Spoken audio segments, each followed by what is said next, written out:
한 절만 우리 같이 읽겠습니다. 너는 코페르 나무로 너를 위하여 방주를 만들되 그 안에 칸들을 막고 역청을 그 안팎에 칠하라. 아멘.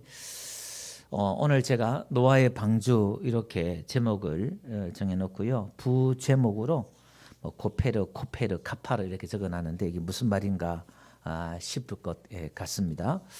한번 따라해 보겠습니다. 그 네모 박스 한번 띄워주시고요. 같이 한번 읽어보도록 그렇게 해보겠습니다. 같이 시작. 너는 코페르 나무로 방주를 만들되 코페르로 안팎에 카파르 하라. 오늘 요게 코페르, 카파르 요 세 개를 좀 잘 기억해 주시고요. 오늘 하나님이 방주를 만들라 이렇게 노아에게 명령을 하셨는데 여기에 대해서 한번 말씀을 좀 전할까 합니다. 먼저 이 방주는요 배가 아니고 상자입니다. 상자. 그러니까 배지요. 배인데 왜 배가 아니라고 제가 말씀을 드리냐면은 배라고 하면 노가 있든지 닻이 있든지 엔진이 있든지 있어야 되잖아요. 근데 이 방주는 그냥 물 위에 떠 있는 거예요. 네모 상자예요.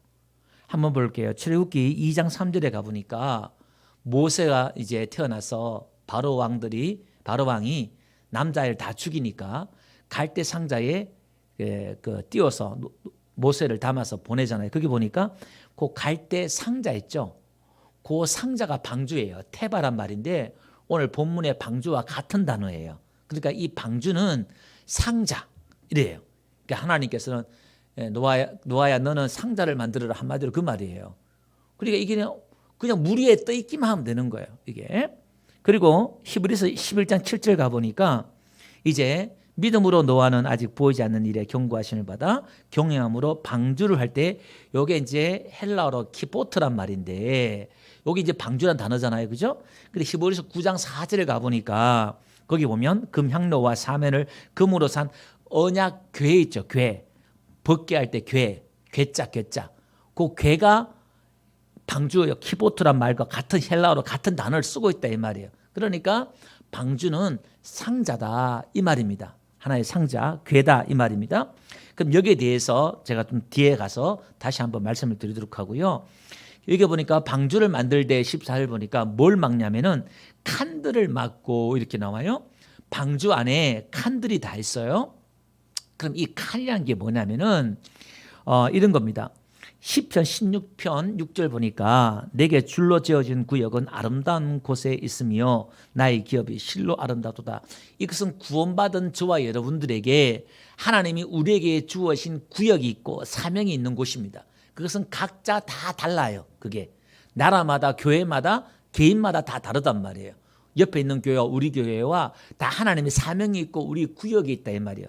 근데 그 구역은 하나님이 정해주신 구역이고 기업이다 이 말이에요. 그거는 어떻게 침범할 수 있는 게 아니에요. 우리 집사님들도 다 각자 주어진 하나님의 사명과 자기 영역, 구역이 있다 이 말입니다. 그것은 그 고유 영역이에요. 그것은 내게 주신 하나님의 기업이기 때문에 내가 잘 감당하고 그것은 하나님의 또 복인 줄로 믿습니다. 근데 그 칸들을 막고 여기 보니까요. 이제 역청을 그 안팎에 칠하라 이렇게 말하잖아요. 이 역청이 뭐냐면은 이게요. 코페르란 말인데 한번 띄워주실래요? 거기 보니까 속전, 몸값, 역청, 마을 이런 뜻이 있어요. 이 코페르라는 이 말이 역청 그러니까 여러분 아스팔트 있잖아요. 그런 겁니다. 한번 볼게요. 창세기 14장 10절 한번 가볼게요. 시딤 골짜기에는 역청 구덩이가 많은지라 이렇게 나와요. 그러니까 여기 보니까 이 역청은 오늘 지금 이 코페르하고 다른 단어예요. 그 역청이라는 게 다른 단어지만 그 뜻이 같은 의미가 안에 들어가 있다 이 말이에요. 여기는 뭐냐면은 해마르란 말인데 이 해마르라는 말이 창세기 14장 10절 말씀하는 거예요. 끓다, 부글부글 끓다, 거품이 일어나다 이 말이에요. 그러니까 이 아스팔트 같은 이런 것들이 땅에서 뭔가 올라왔던 것 같아요. 이게. 근데 굳이 여기서는 지금 코페르란 말이 오늘 본문에는 이 단어를 쓰고 있는데 이 역청이란 이 의미도 있고 지금 다른 해마르란 이 단어가 있음에도 불구하고 이 단어를 가지고 와서 지금 속전, 몸값 이런 의미가 더 있다 이 말이에요. 이걸 지금 쓰고 있어요. 그러니까 여러분 이게 무슨 얘기냐면 이런 겁니다. 성경을 읽을 때 사건 있잖아요.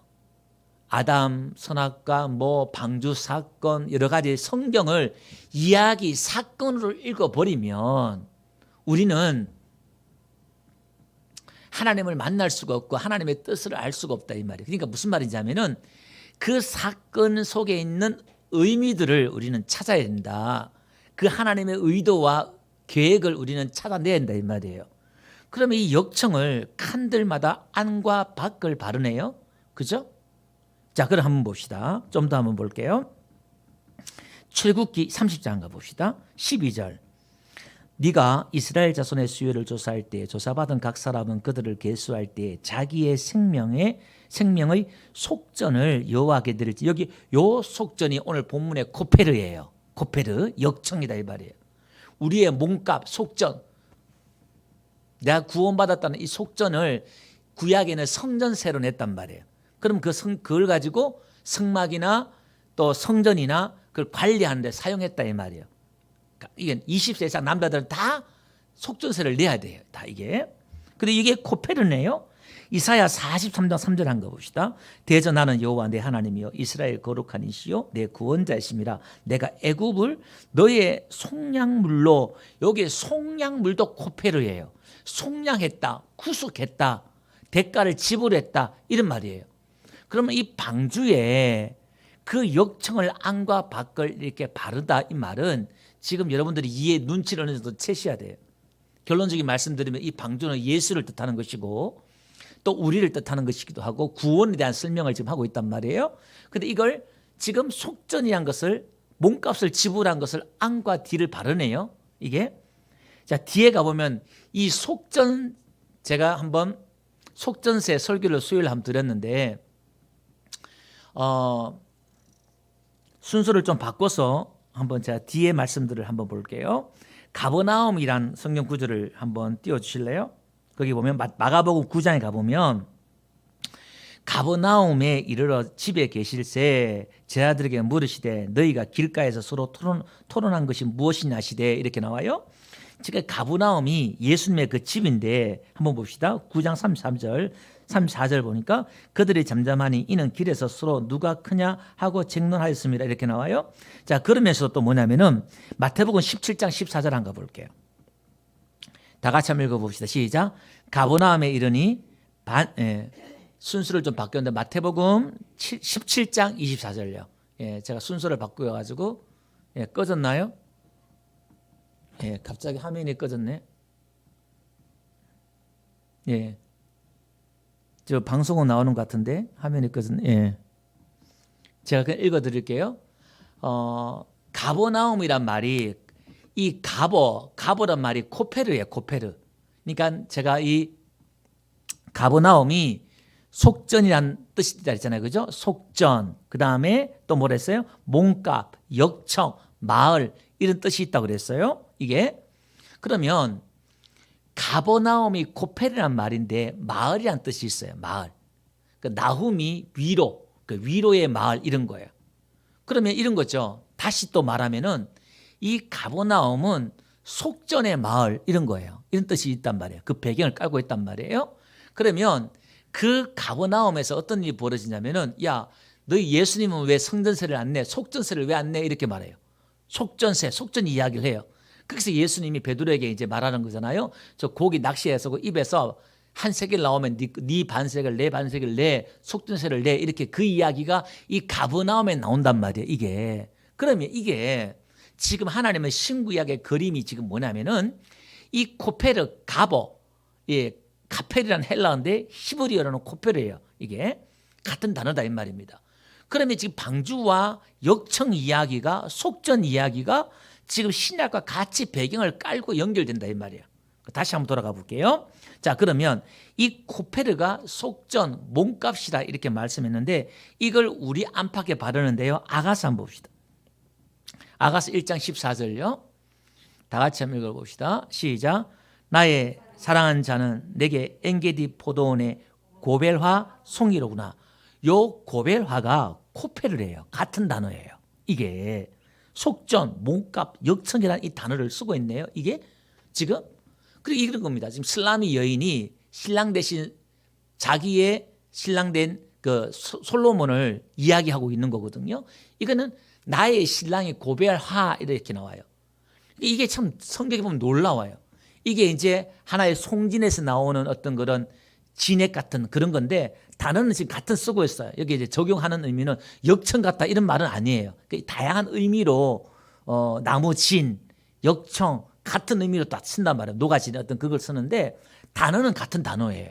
이게 지금 그러니까 하나님이 우리에게 여러 가지 표현들이 있지만은 이 히브리어나 이 단어들을 통해서도 복음을 예수 그리스도를 알 수 있도록 그렇게 만들어 놨던 것 같아요. 준비하면 저도 제가 은혜 많이 받았네요, 이게요. 자, 그래서 어쨌든 간에 이 역청을 칠하라 그랬잖아요. 이 코페르를 카페르 이렇게 나와요. 카파르. 그러니까 이 역청이 명사인데 이 역청의 어근이 어디냐면은 칠한단 말 카파르예요. 이걸 역청을 바르면 카파르가 되는 거예요. 코페르를 바르면 카파르가 되는 거예요. 이게 카파르에 역청이 있는데 칠해라, 덮어라 이런 말이거든요. 그럼 이 칠하라, 카파르란 말이 뭐냐면은 덮다, 진정시키다, 화해하다, 속죄하다, 역청으로 위에 칠하다 이런 뜻이 있어요. 이게 한번 볼게요. 그런데 이 칠하란 말이 이제 이 어근이 어떻게 되냐면은 출애굽기 29장 36절 한번 가볼게요. 매일 수송아지 하나로 속죄하기 위하여 요게 속죄하단 말이 키푸르란 말인데 요 어근이 카파르예요. 칠한다는 단어의 뿌리를 갖고 있다 이 말입니다. 이게 자 그러면 레위기 23장 27절 속죄일 있죠. 일은 요미 날은 이제 요미니까 욤 키푸르래. 요것도 속죄 요것도 같은 뜻이에요. 그러니까 한마디로 말하면 이런 겁니다. 지금 이 역청이라 이 단어를 통해서 방주의 이 사건들을 통해서 하나님께서는 얘기하고 싶은 게 뭐냐면은 예수님이 저와 여러분들의 죄를 속량하셨다. 우리 죄를 다 덮으셨다. 안과 박을 다 덮으셨다. 이 이야기를 하고 싶다는 거예요. 자, 그러면서 방주는 이러하니 라고 설명을 합니다. 그러면서 16절 보니까 창을 내되 위에서부터 한 규빗 내고 이렇게 나와요. 여러분 방주가 배가 아니라고 한 게 뭐냐면은 돛도 없고 노도 없고 엔진도 없는데 거기다가 창문도 그 어마어마한 큰 배에 창문이 딸랑 하나인데 위에 있어요. 지붕에 창문이 있어요. 옆에 창문을 달아야 되잖아요. 환기를 시키든지 뭐든지 이게 그게 짐승도 있고 1년 넘게 그 배 안에 있는데 사는데 이게 뭐가 맞지 않단 말이에요. 근데 일부러 창문을 지붕에다 달아라 이렇게 말했단 말이에요. 그 지금 하나님이 우리에게 말씀해 주고 싶은 게 뭐지요? 이게 야고보서 1장 17절 가보니까 온갖 좋은 은사와 온전한 선물이 다 위로부터 빛들의 아버지로부터 내려오나니 그러니까 좋은 것은 다 위로부터 내려온다 이 말이에요. 할렐루야. 위를 쳐다보고 성도들은 위의 것을 찾고 위의 것을 구하라 그랬잖아요. 다 그 하늘의 그 소망 메시아 예수님도 위로부터 내려온단 말이에요. 그 소망과 믿음 지혜도 위로부터 내려오고 능력도 성령의 권능도 위로부터 내려오고 할렐루야. 모든 게 다 위로부터 오는 거예요. 그 대신은 땅만 쳐다본다 그랬잖아요. 그죠? 땅을 쳐다보는 인생이 아니라 위를 쳐다보는 인생. 할렐루야. 하늘이 그러니까 오늘 이 예배도 우리가 하늘을 쳐다보는 시간인 줄 믿습니다. 예. 무엇을 먹을까 입을까 이게 하는 게 아니라 눈을 들어서 하늘을 좀 쳐다봐야 돼요. 자, 그래서 우리는 하늘의 소망을 들고 위의 것을 구하고 위의 것을 찾는 것이 구원받은 사람, 다시 말해서 방주 안에 들어온 사람의 삶이라는 거예요. 다른 거 다 쳐다보지 않고.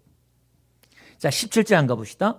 내가 홍수를 땅에 일으켜 무릇 생명의 기운이 있는 모든 육체를 천하에 멸절하려니 땅에 있는 것들은 다 죽으리라. 여기에 죽는단 말이 숨을 거두다 이런 말이에요. 숨을 하나님이 줬다가 그 숨을 하나님의 코에 숨을 집어넣잖아요. 그리고 그 숨을 거두는 거예요. 그걸 죽는다 이렇게 말하네요.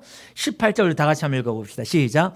그러나 너와는 내가 언약을 세우리니 너는 내 아들들과 내 아내와 내 연애들과 함께 방주로 들어가고. 자, 한번 봅시다. 하나님 이렇게 말해요. 너와 내 언약을 세우겠다 이렇게 말씀하고 있어요. 자, 언약은 누구의 언약입니까? 하나님의 언약. 할렐루야. 하나님의 약속, 하나님의 계약, 하나님의 언약이다 이 말이에요. 그러면서 방주로 들어가라 이렇게 말하고 있어요. 누가? 가족들. 여러분 주 예수를 믿으라 그래야만 너와 내 집이 구원을 얻으리라 하는 것처럼 여러분 우리가 구원은 내가 받고 우리 가족이 구원받고 우리 민족이 구원을 받아야 될 줄 믿습니다. 열방이 구원을 받아야 될 줄 믿습니다.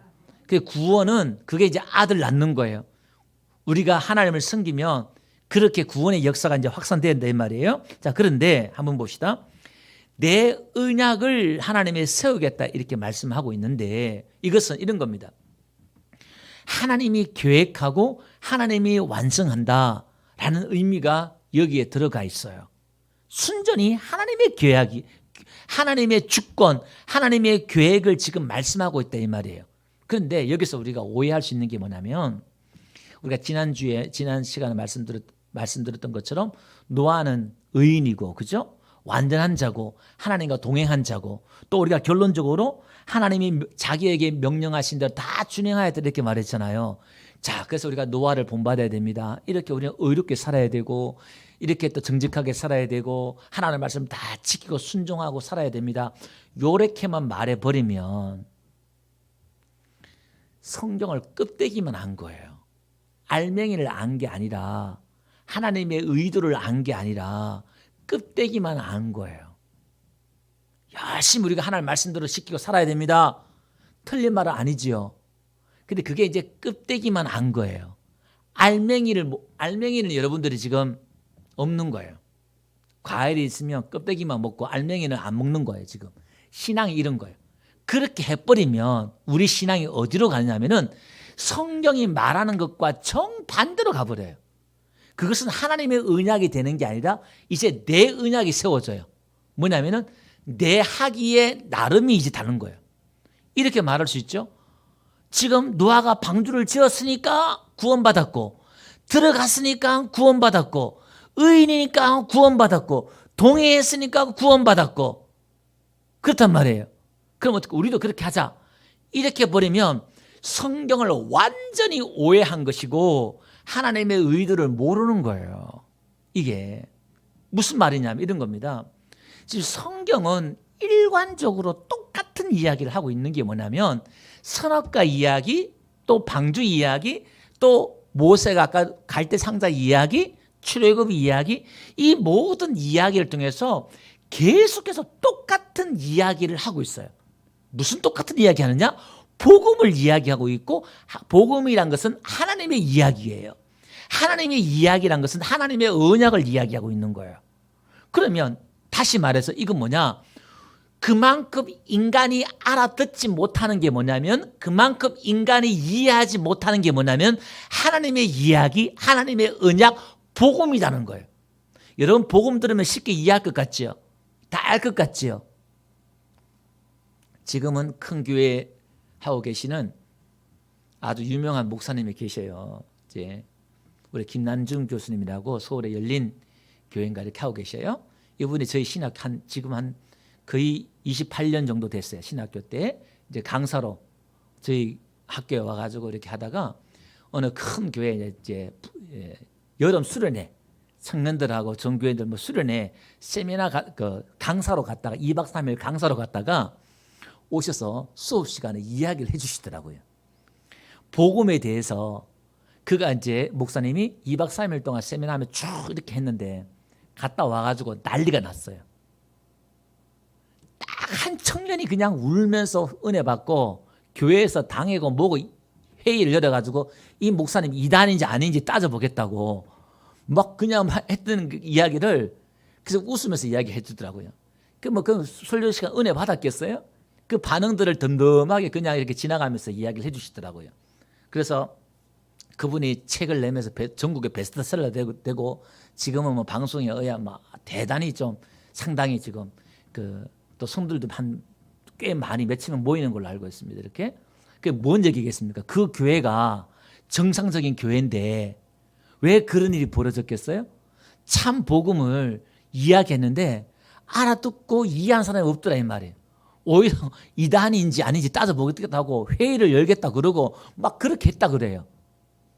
여러분 여기서 우리가 좀 심각하게 생각해야 될 게 뭐냐면은 여러분들은 지금 어떻습니까? 복음을 잘 이해하고 안다 생각하겠지요. 모르는 건 아니지요. 근데 참 복음, 참 본질로 들어가 보면요. 이게 이해하기 어려운 거예요. 무슨 얘기냐 이런 겁니다. 기독교에서 황금률이라고 할 수 있는 게 마태복음 5장에서 7장까지 예수님의 산상수훈이 있어요. 예수님의 그 황금률이라고 그래서 기독교의 황금률이라고 해서 오른손에 범죄하면 왼손을 잘라내라.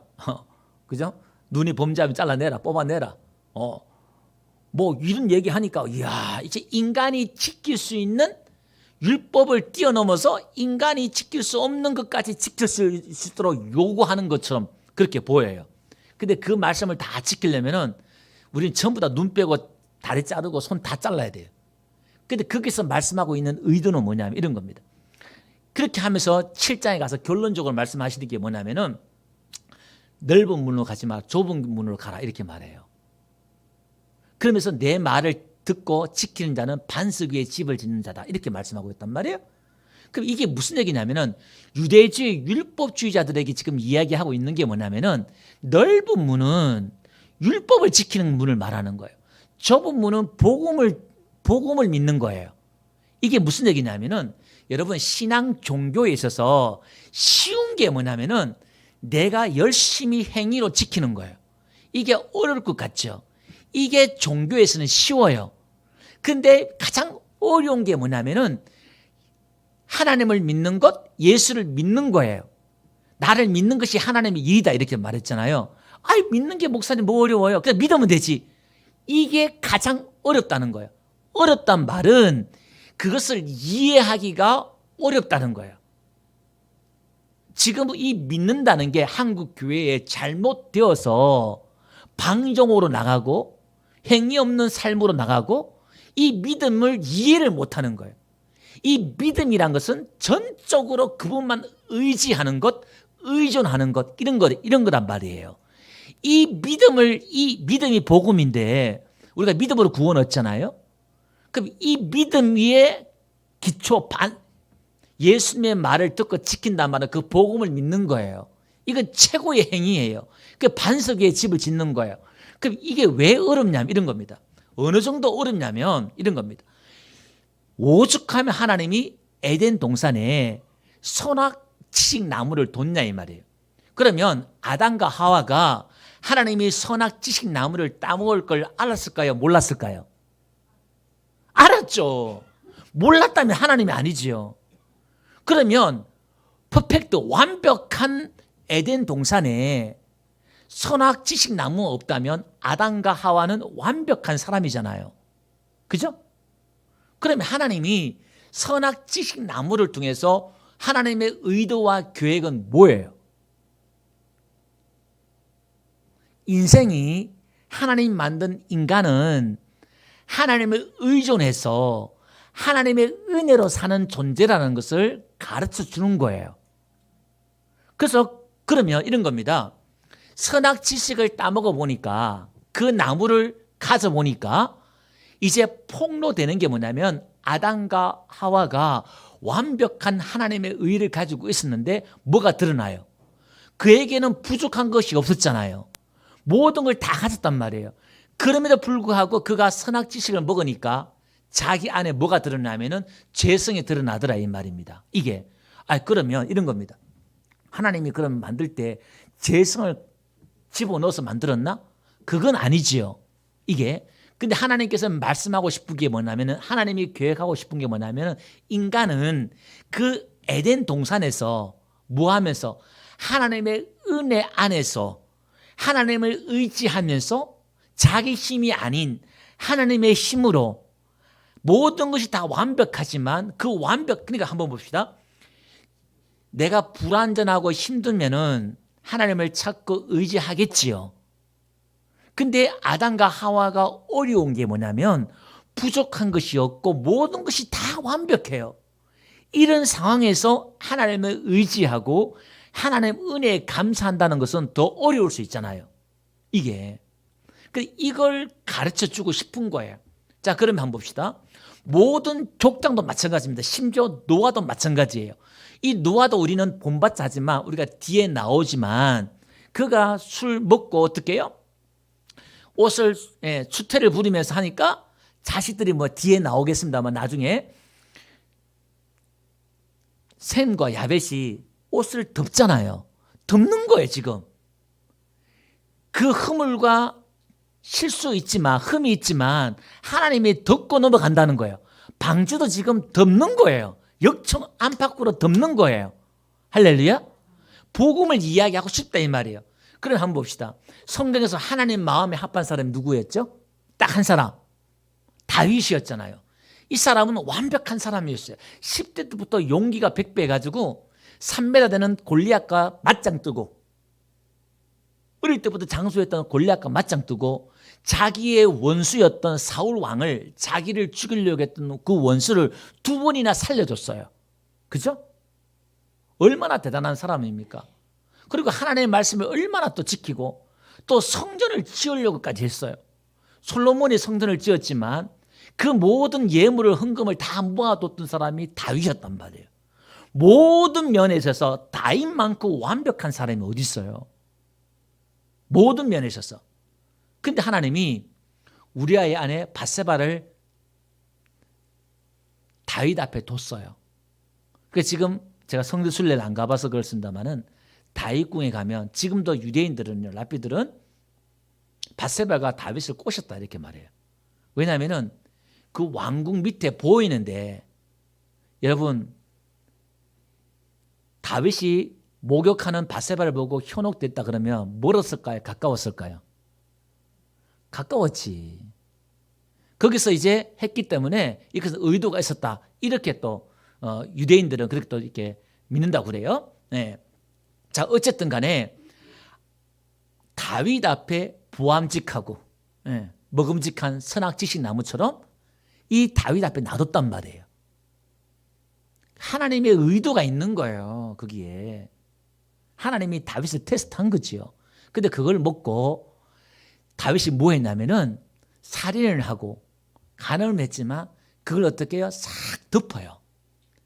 그 밧세바를 죽이면서 자기 죄를 자기는 지었고 우리아를 죽이면서 자기 죄를 다른 사람한테 넘기잖아요.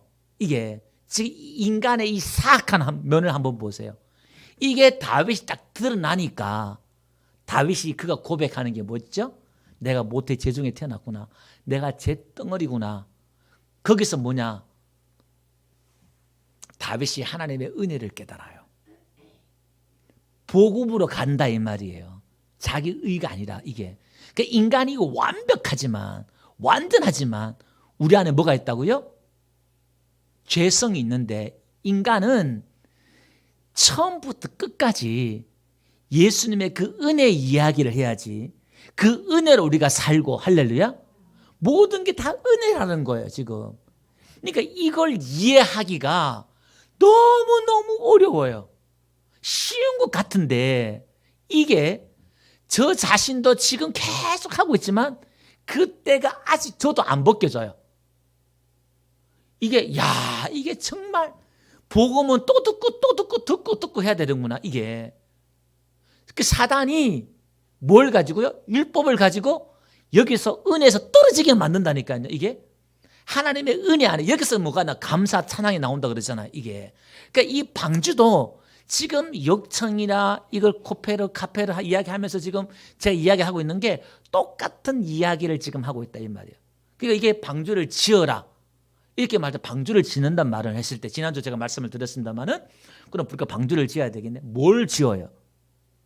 이 복음을 예수를 지어가는 거예요. 예수 몸을 지어가는 거예요. 다른 걸 짓는 게 아니라 여러분들의 행위를 막 짓는 게 아니라 예수 복음을 내 안에 집을 지어가야 된다 이 말이에요. 할렐루야. 우리가 성전을 지어 가잖아요. 그러니까 방주를 지어라, 성전을 지어라.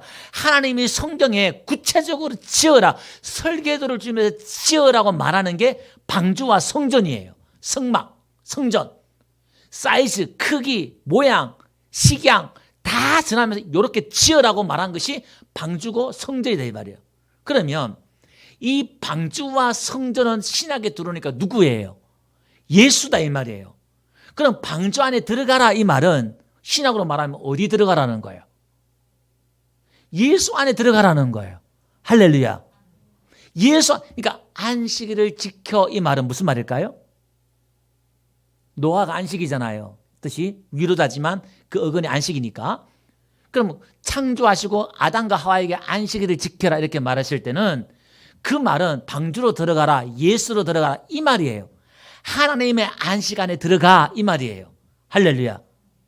그래서 마태복음 11장 28절에 예수님 초청하잖아요. 수고하고 무거운 짐진 자들 다 내게로 오라. 내가 너희를 쉬게 하리라.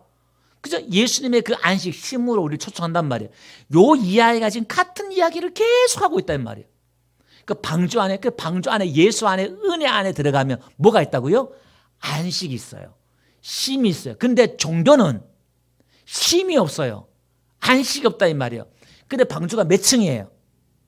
몇 층이죠? 3층이에요. 3층. 이 3층을요. 여러분 해막을 보면 뜰이 있고 뜰에 뭐가 있어요? 번제단이 있고 물두멍이 있다 이 말이에요. 제사가 있고 회개하는 손 씻는 회개 물두멍이 있단 말이에요. 그러면 성막은 성전 안에는요. 뭐가 있죠? 떡이 있고 그다음 촛대가 있고 향로가 있단 말이에요. 그 다음에 지성소 안에는 법궤가 있다 이 말이에요.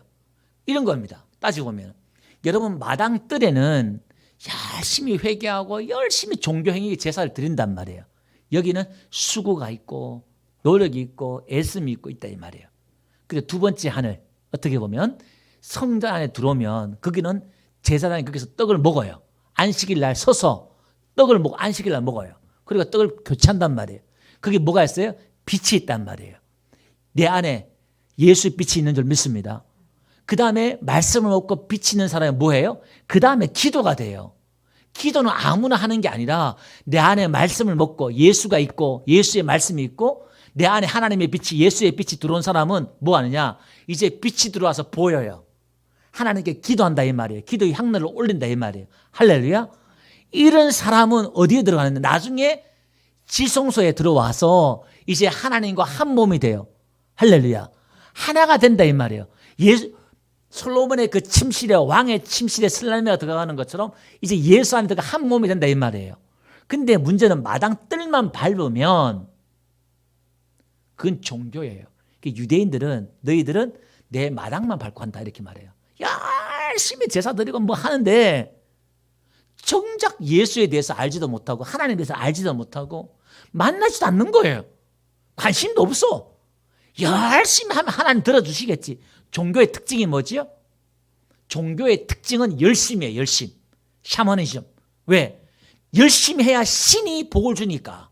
이게 종교단 말이에요. 불교든 뭐든 간에. 여러분 기독교 방송, 불교 방송, 가톨릭 방송 한번 들어보세요. 거기 예수 이야기만 딱 빼버리면요. 똑같아요. 여러분 착하게 살아야 됩니다. 정직하게 살아야 됩니다. 불교는 그렇게 얘기 안 합니까? 가톨릭은 그렇게 얘기 안 합니까?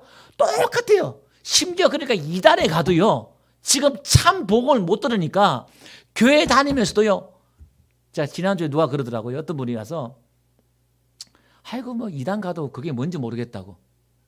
차이를 못 느껴요. 거기 가도 교제가 있지요. 사랑이 있지요. 섬김이 있지요. 희생이 있지요. 종교의 모든 게 다 있단 말이에요. 단지 예수만 이야기 안 할 뿐이지 똑같이 있다 이 말이에요. 지금 이 한국 교회가 어떻게 보면 종교의 영이 뒤덮었다 이렇게 볼 수 있어요. 그래서 오늘 우리가 이 본질로 들어가서 이거 뭘 하고 안 하고 이게 중요한 게 아니라 진리. 그러니까 우리의 방주를 지어라 이 말은 내 안에 진리를 세워라 이 말이에요. 내 안에 예수를 세워라 이 말이에요. 할렐루야.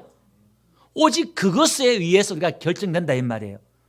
그러니까 이런 겁니다. 종교란 것은 우리가 흔히 쉽게 이렇게 말할 수 있어요. 우리의 복도 구원은 믿음으로 받고 복은 내 행위에 따라서 받는다 이렇게 말한단 말이에요. 그죠? 여러분 우리가 이렇게 또 많이 듣잖아요. 근데 이것까지도 심각하게 들어가 보면 믿음 안에 들어가 버리면 참 믿음을 알면 이 말도 일면 틀리지 않는 것 같은데 진짜 믿음 안에 들어가 버리면 이것도 정답은 아니다 이 말이에요. 아브라함이 자기 행위가 좋아서 복을 받았어요? 거짓말했는데 거부가 됐잖아요.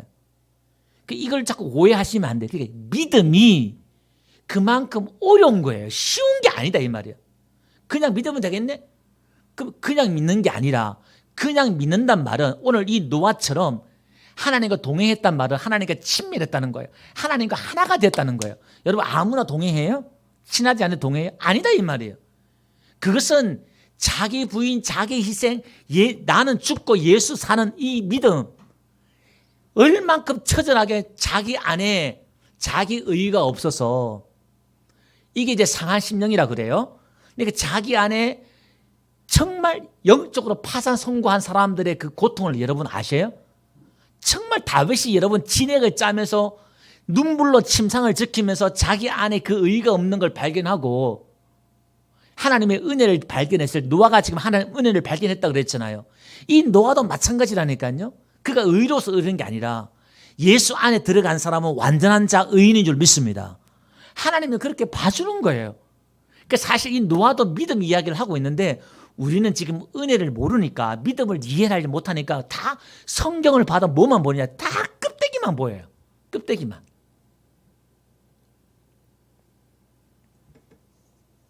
말씀을 정리 한번 해볼게요.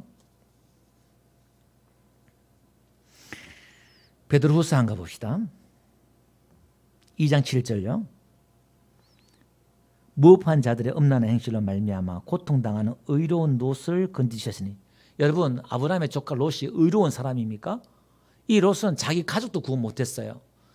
롯이 자기 이야기할 때 사회들이 농담으로 여겼어요. 이 말은 그가 정말 의로운 삶을 어떻게 보면은 살아도 볼 수 없겠지요. 근데 여기서는 베드로는 신약은 의로운 사람이다 이렇게 말을 하고 있네요. 왜 그러냐? 그가 고통당한다 이렇게 나왔잖아요. 그러니까 압제, 핍박 이렇게 말해요.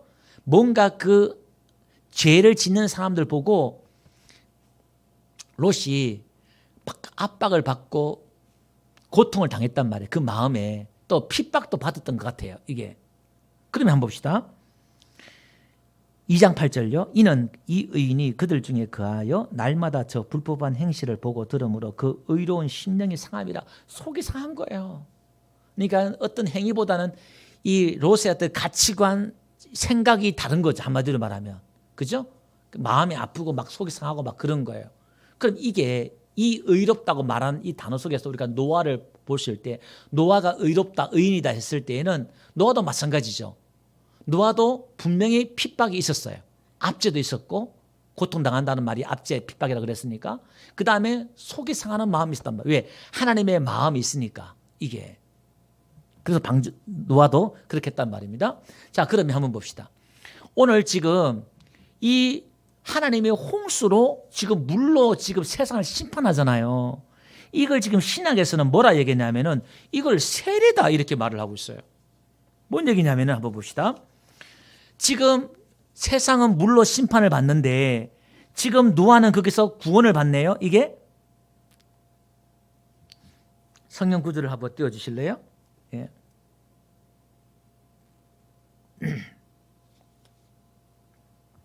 로마서 6장 한 거 봅시다. 4절 5절요. 그럼 우리가 그의 죽으심으로 합하여 세례를 받음으로 그가 우리와 함께 장사되었으니. 자, 이게 무슨 말이냐면은 예수님의 그 죽으심이 세례라 이 말이거든요. 그 앞에 한번 봅시다. 베드로전서 3장 20절. 그들은 전에 노아의 날 방주를 준비할 동안 하나님이 오래 참고 기다리실 때, 그러니까 노아 방주를 준비할 때에 세상 사람도 죄를 짓고 있다 이 말이에요. 그런데 하나님이 그때 오래 참고 기다렸다 이렇게 말하고 있네요. 복종하지 않는 자들이라. 방주에서 물로 말미암아 구원을 얻은 자가 몇 명뿐이니 겨우 8명이라. 자, 21절 한번 봅시다. 다 같이 시작. 물은 예수 그리스도께서 부활하심으로 말미암아 이제 너희를 구원하는 편이 곧 세례라. 자, 한번 봅시다. 노아 방주 이야기를 하면서 물 이야기하네요. 그 물은 너희를 구원하는 세례야 이렇게 말해요. 그럼 이 이야기가 늘 반복된다고 그랬잖아요. 그 출애굽에 똑같은 이야기예요. 고린도전서 10장 2절 한번 봅시다. 다 같이 한번 읽어볼게요. 시작. 모세에게 속하여 다 구름과 바다에서 세례를 받고 홍해 걷는 걸 세례받았다 이렇게 말해요. 자, 그래서 지금 성경은 계속 똑같은 이야기를 반복하고 있다 이 말이에요. 그러면 우리가 세례받았다? 물로 세례받았다? 이 세례받는단 말은 심판과 구원을 동시에 이루어지는 거예요. 할렐루야. 여러분들 지금 세례받으셨죠? 세례받으신 분들은 여러분들이 지금 심판받은 거예요. 여러분, 뭐에 대한 심판? 죄에 대한 심판을 받은 거예요. 누가? 내가 받아야 되는데 예수가 대신 받았단 말이에요. 그러면 예수와 내가 세례받으면 내가 죄에 대해서 심판받은 거예요. 할렐루야. 그럼 이런 겁니다. 선악지식 나무를 통해서 또 우리 안에 밧세바를 통해서 이걸 통해서 하나님이 계속 복음을 이야기하고 싶은데 이 복음을 이야기하기 위해서는 인간이 어떤 존재인가를 알아야 되는데 우리 안에 의가 없다는 걸 내가 발견해야 되는데 인간은 죽어라 내가 의롭다고 생각한단 말이에요. 의를 행하면서 내가 의인인 줄 착한단 말이에요. 내가 의를 행하면서 내가 의를 얻으려고 해요. 이게. 그 성경은 계속 반대 이야기하고 있는 거예요. 그게 아니야. 율법을 준 이유가 뭐죠? 그걸 짓고 너희가 의인 되라고 준 게 아니잖아요. 율법은 선악지식 나무예요. 똑같이. 율법을 통해서 우리 안에 죄를 깨닫게 하는 거예요. 할렐루야. 이걸 폭로한다 이 말이에요. 그러면 오늘 신약시대는 어떻게 돼요?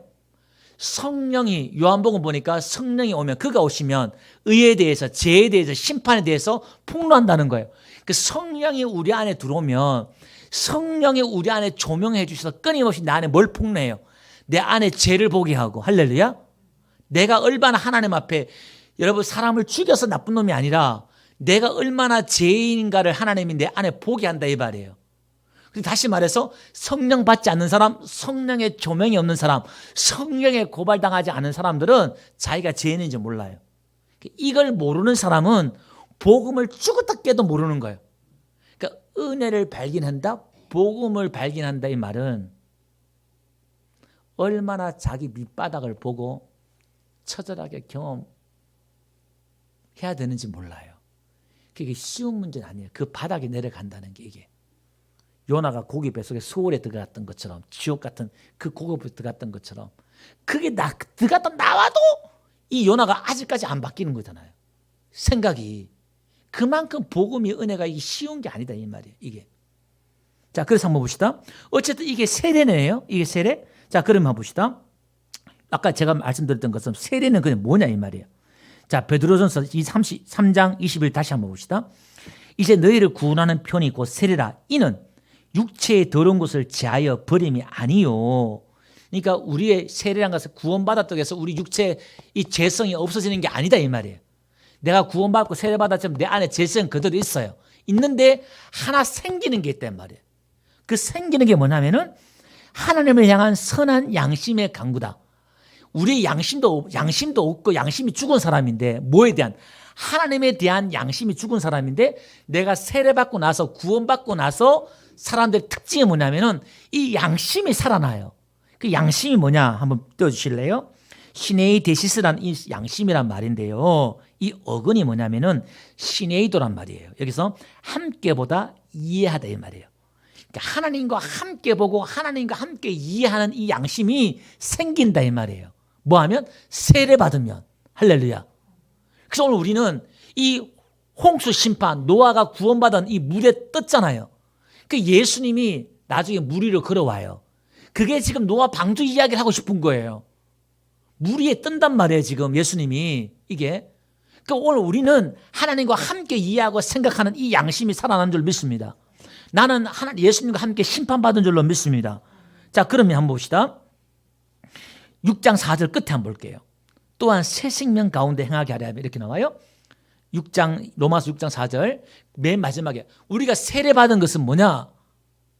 그 세례받았으나 구원받았으니까 끝났어요?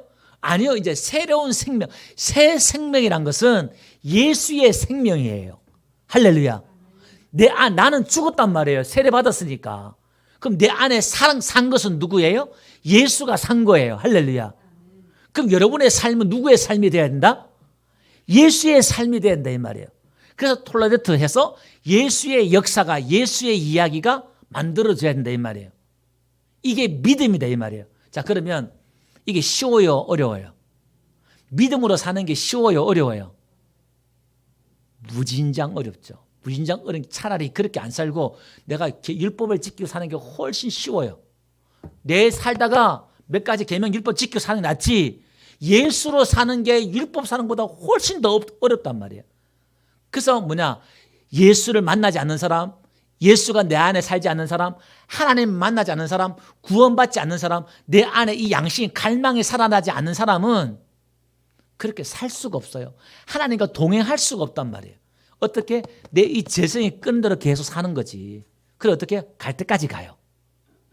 그들의 그 끝날이 내게 이르렀단 말은 심판의 끝날이 아니라 그들의 제약이 가능히 광포가 가득 차서 그들의 생명이 이제 끝날이 다가왔다는 거거든요. 이게요. 갈 때까지 가는 거예요. 이제 이게. 자, 그래서 요한복음, 자, 코페를 한번 봅시다. 방주란 말이 이게요, 이제 고페르예요. 고페르. 방주가 고페르인데, 방주가 이제 테마고요. 고페르 나무라 만들어 그랬잖아요. 요 우리 개혁 개정이 지금 잘 번역했어요. 우리 옛날에는 잣나무 이렇게 나왔잖아요. 잣나무가 아니에요. 고페르 나무인데, 한번 띄워주실래요? 14절. 이 고페르 나무인데 우리 개혁 개정에는 이걸 그대로 지금 해놨어요. 이게 잘 해놓은 거예요. 근데 이 고페르 나무는 여기 딱 한 번 나와요. 이게 지금 무슨 나무인지 몰라요. 어느 나무의 잣나무나 뭐 또 다른 나무의 한 종류라 그러는데 이걸 지금 딱 한 번 나와요. 그러니까 제가 히브리어 사전이 지금 컴퓨터로 3개나 있는데 이게 그 하나에 요 어근이 나와요. 어근이. 이 어근이 유숙하다 이 말이에요. 그러니까 방주란 말은 뭐죠? 방주로 고페르 나무로 만들어라 이 말은 유숙하다, 기거하다 이 말이에요. 내 안에 거하라, 내 안에 살라 이 말이란 말이에요. 제가 앞에 언급했던 것처럼 이게. 우리가 이걸 지금 이 나무로 우리는 예수 안에 살 수 있는, 요한복음 10장에 보니까 그가 우리 가운데 거하심에, 예수님이 이 땅에 오셔서 우리 가운데 거한단 말이 천막을 친다 이런 뜻이거든요. 그러니까 오늘 우리는 이걸 내 안에 예수가 사는 집, 복음이 거할 수 있는 이 집을 지어야 될 줄 믿습니다. 사단은 이걸 계속 못 짓도록 만들어요. 복음과 믿음의 집을 못 짓도록 만든다 이 말이에요. 여러분 제로 못 짓게 하는 게 아니다 이 말이에요. 뭘로? 하나님 믿으면서 율법으로 종교로 그걸 짓는단 말이에요. 그래서 한번 봅시다. 아까 가버나움에 제가 신약에 미리 읽어드렸는데 그 가버나움이 예수님이 베들레헴에 태어났어요. 그죠? 그 다음에 나사렛에 사셔요. 그 다음에 가버나움에 사셔요. 근데 가버나움에 예수님의 집이 있어요. 거기에. 기적들이 거의 가버나움에서 거의 다 기적이 일어나요. 모든 기적들이 다. 그러면 한번 봅시다. 그 가버나움에 들어갔을 때, 집에 있을 때 제 아들이 예수님 물어요. 그 가버나움에 있을 때 아까 제가 읽었던 그 구절이에요. 너희가 길에서 나눈 대화가 뭐냐 물어요. 뭐냐면은 누가 더 크냐 이런 거예요. 그러니까 이 가버나움이 코페르라는 뜻이라고 그랬잖아요.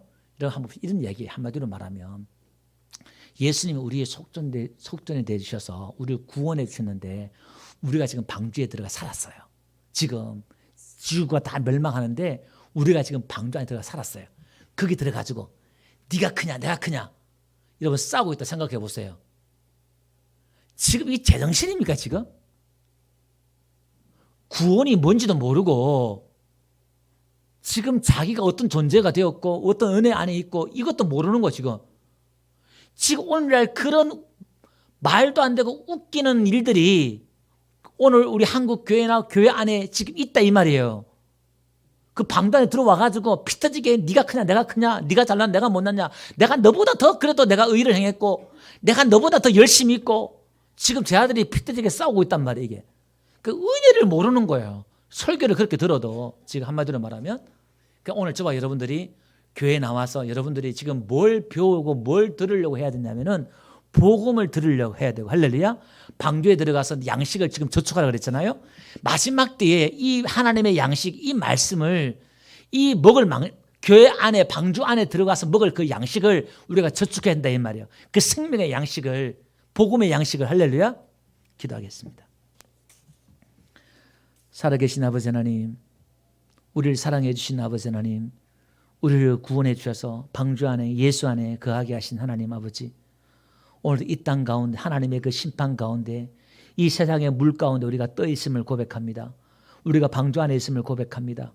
오늘도 하나님 우리가 창을 향하여 하늘을 바라보며 하나님의 그 은혜를 구합니다. 하나님